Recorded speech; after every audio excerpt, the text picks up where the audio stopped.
What's up, guys? It's time for a state of the real estate market. Haven't really done that in a while, and also just a kind of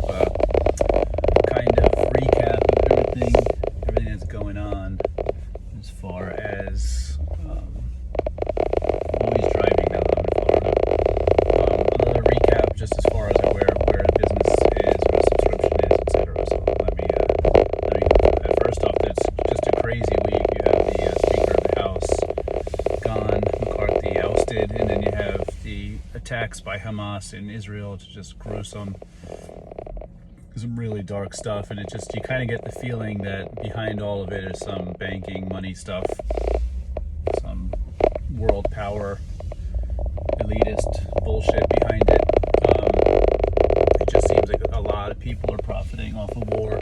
There's a list circulating of all the people in Congress who directly benefit from war, and it is a fucking long list. If you go to my Instagram, you'll see it. The Evil Landlord Instagram. It's like I had to make it tiny to get it to fit into the box. It's absolutely insane what's going on. No rhyme or reason to this. Like there's a rhyme or reason to it. There's no reason why Congress should be benefiting from war. I mean, that's just a naturally built-in motivational, fuck up. Like they shouldn't be motivated to be war pigs and to be hawks, and they are. I mean, you see these people like Nikki Haley just never met a war she didn't want to just pour money into. It's just disgusting, absolutely. When I was watching the Republican debates, I mean, Nikki Haley, Mike Pence, Ada Hutchinson, they're all so pro-war. I mean, seriously, fuck you guys. And you see this kind of global thing at work where they're just trying to devalue currency. They're trying to bleed out Russia. They're trying to bleed out the dollar. But then the dollar is safe because so many currencies are pegged to it, and it's a reserve currency. So I think they're trying to over devalue, if that makes sense. They're trying to hyper devalue other currencies while the dollar just, even though it's devaluing, survives, and then it becomes a default currency, and then it shoots back up. And I think that allows the U.S. government to pay back its debts, and I feel like there's a big long play here at work, and we're just kind of like pawns going with it. But what I fear is that in the next 12 months, they just worked really hard bringing up the interest rates, trying to combat inflation, which, they claim to have done. I have my doubts about how much they did it. I mean, I think people forget that inflation is cumulative. Once the dollar is devalued, it's devalued, and then the next time it's devalued off that devalued number.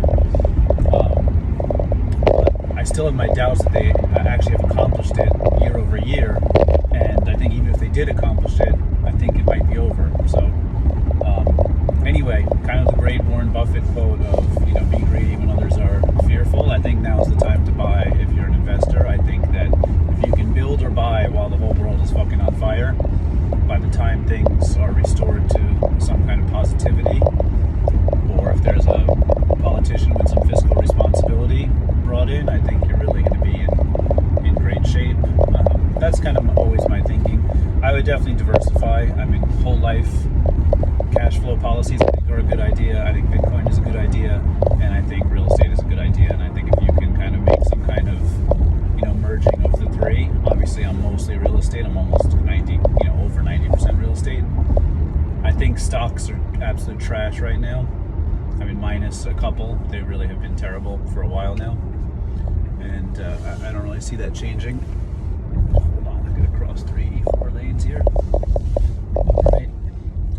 But anyway, I didn't get on this to start a political discussion by any means.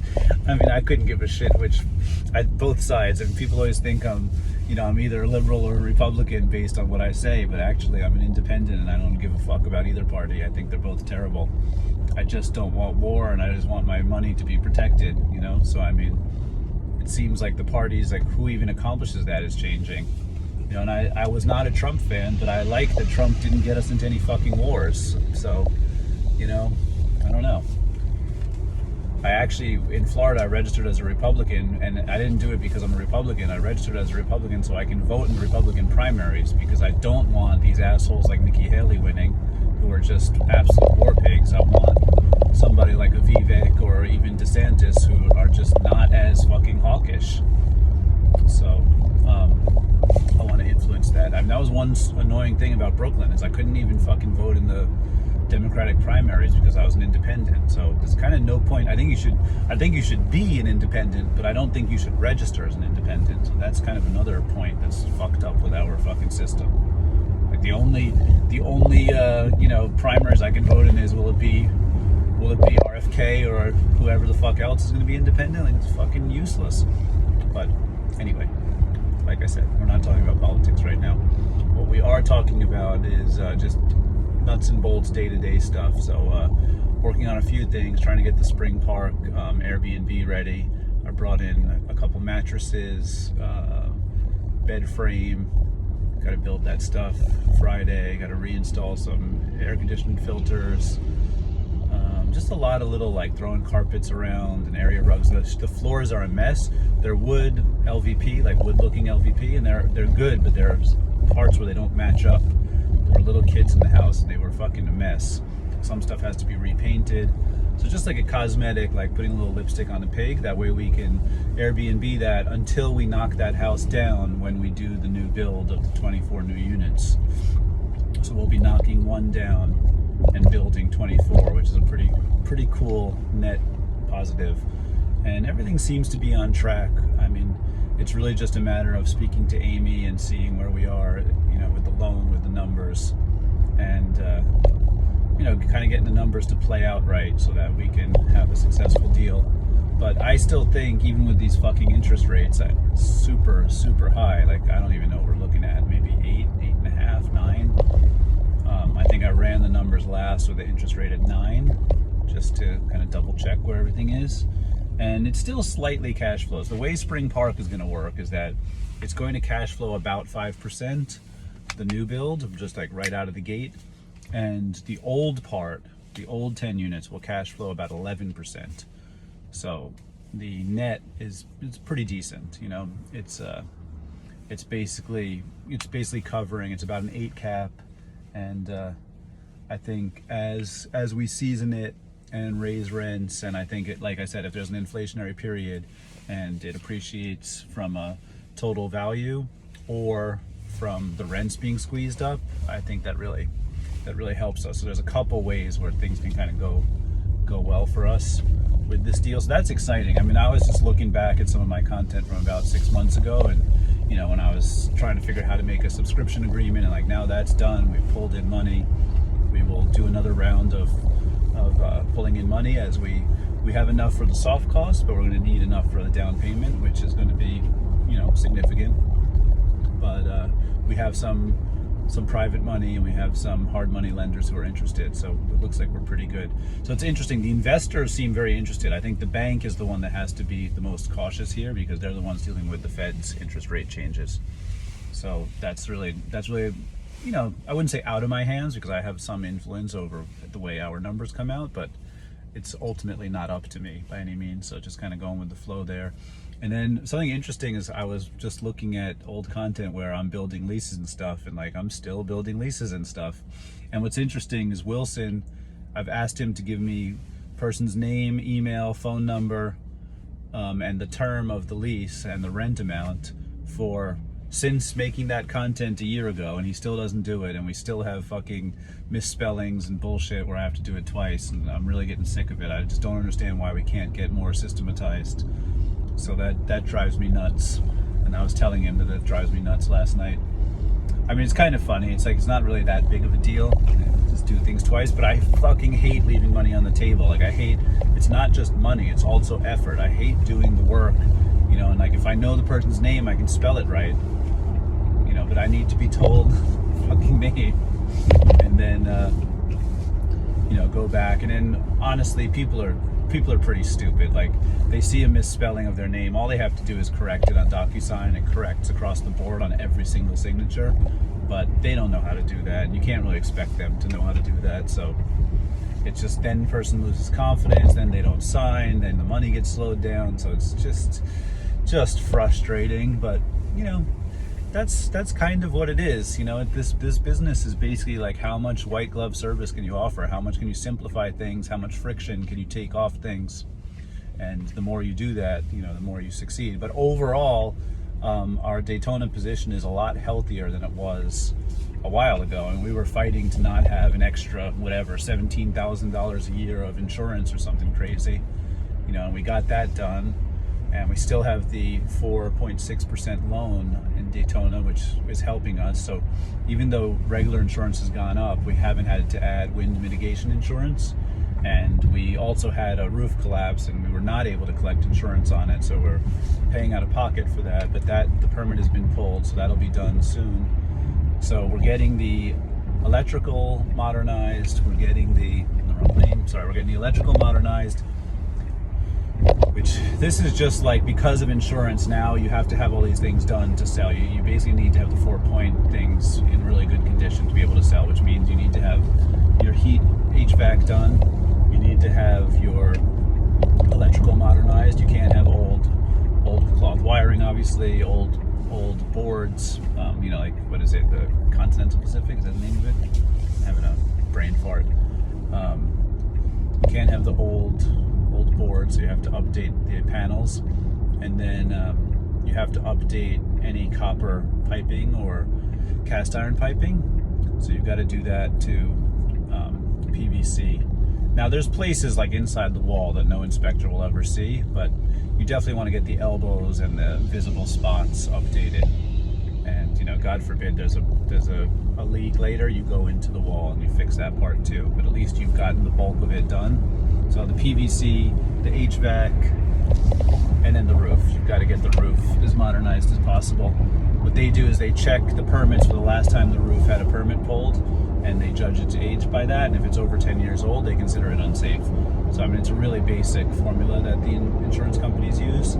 So basically, just pull the permit, do the roof, and then all that money that you spend, because each one of those jobs is $5,000, $10,000, $15,000, that's the value add to the property. So we are going to sell for a lot more, and we have a couple of years to sell, because like I said, we have that 4.6% interest rate, I think until 2026. We've got it for a while, so we have some time to get this done. So hopefully they've gone up, hopefully they go up a little more, and we sell and we make some money, and it was all worth it. But in general, I'm no longer buying C-class properties. I feel like it's too much maintenance, it's too hard, you're fighting with the insurance company, you're fighting with the tax collectors. Oh, we also got one where we fixed everything and got it into code. They told us we took too long and fined us. They wanted to fine us $15,000. We went to 2 court cases and got it reduced to $7,500 over 3 months instead of $15,000 over 1 month.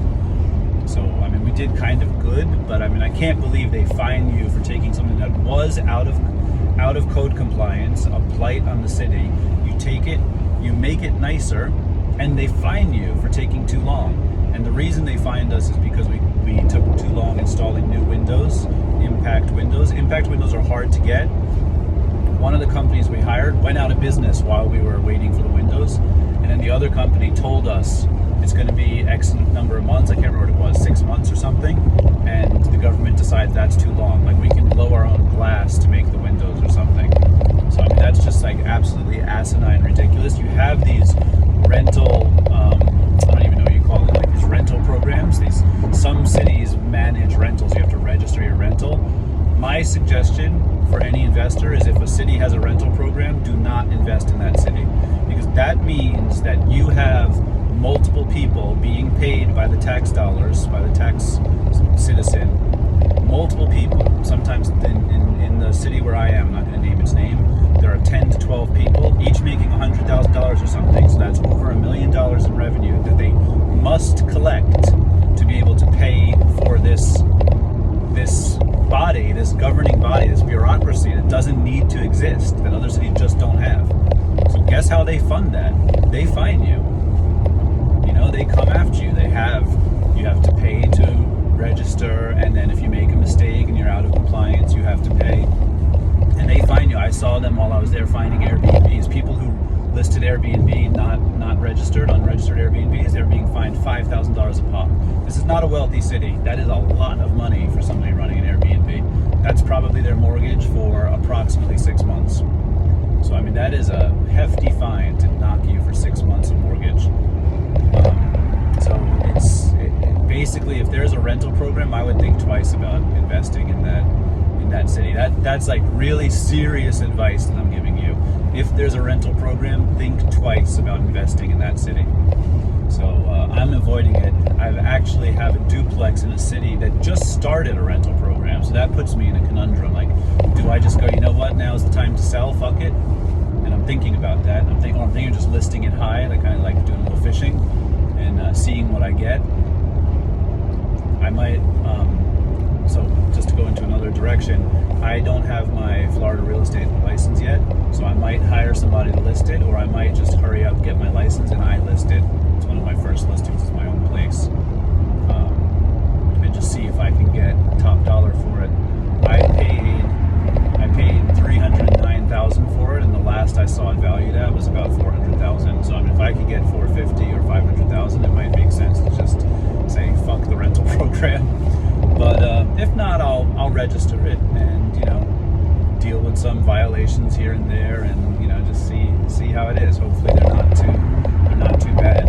There are cities where like you have to register your Airbnb. Like I have two cities. I have Jacksonville Beach and Delray Beach where you have to register them, and both of those cities are totally sane. Like they are really easy to work with. Everything's done really fast. Florida has a tourist tax. You just calculate the tourist tax.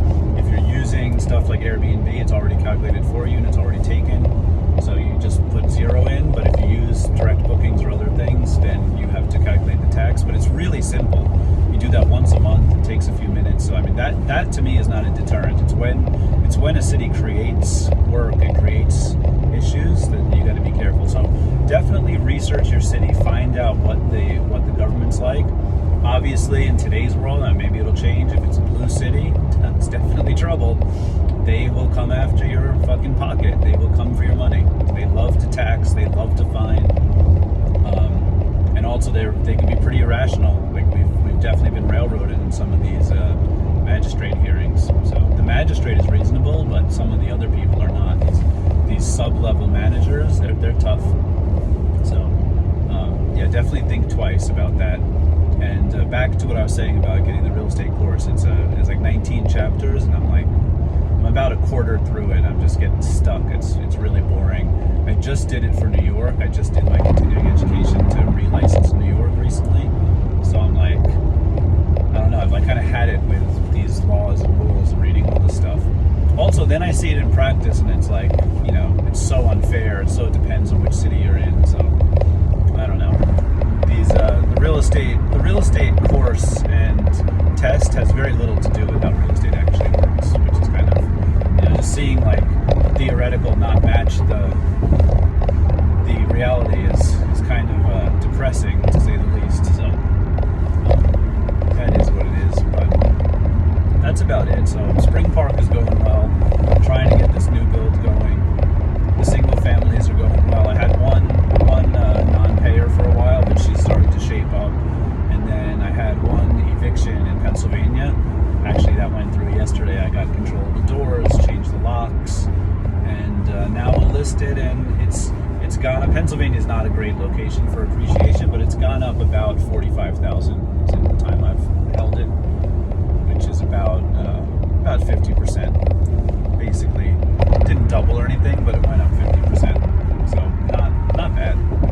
Could have been a lot better, but definitely not bad. I mean, it's kind of interesting. That's a C-class property, so I'm happy to upgrade it into a B or A-class Airbnb. I can take the profit from that. That's all free and clear. I can take the profit from that and turn it into a new position as a short-term rental somewhere in either Jacksonville Beach or St. Augustine or even South Florida, even Delray Beach or Hollywood or something. So that's a clear win. So that's everything. If you need any help with something, just let me know. I'm happy to jump in, happy to get on the phone and work with people. I have a pretty good network. If you're in Florida, I have a very good network as far as people who can do like handyman work, cleaners, serious like white glove construction work, like the highest level luxury. I have the whole gamut. So reach out. I can help you get yourself set up. I'm happy to help. especially as I'm not licensed right now. I'm really happy to just like network and help people. People have been very good to me networking, so I'm happy to pay that forward. And also, I've really got my business running smoothly right now, so I feel like I'm authorized to help you. Like, there's a lot I can teach you. There's a lot I can show you. There's a lot of pitfalls and mistakes I made that you can avoid by just listening. It's really, you don't have to learn everything yourself, and you do not have to reinvent the wheel in this business. Just like, study what other people are doing, what other successful people are doing, and you don't have to do it exactly their way, but use their map. To go the way you want, but consult their map. I think that's really the right way to do this business. And this business is pretty forgiving. I mean, even when things go wrong, they're pretty much things you can solve and things that you can profit from. So it's a great business to be in. I feel like even when you buy too high, you end up kind of working your way out of it. So that's like the worst thing you can do. Or buy in an area, I don't know about buy too high, but buy too high for the amount of maintenance. I think that's if you can buy in an area where the maintenance is really, really high. So that is what it is. So let me know if you need any help with something, and I'm happy to help. All right.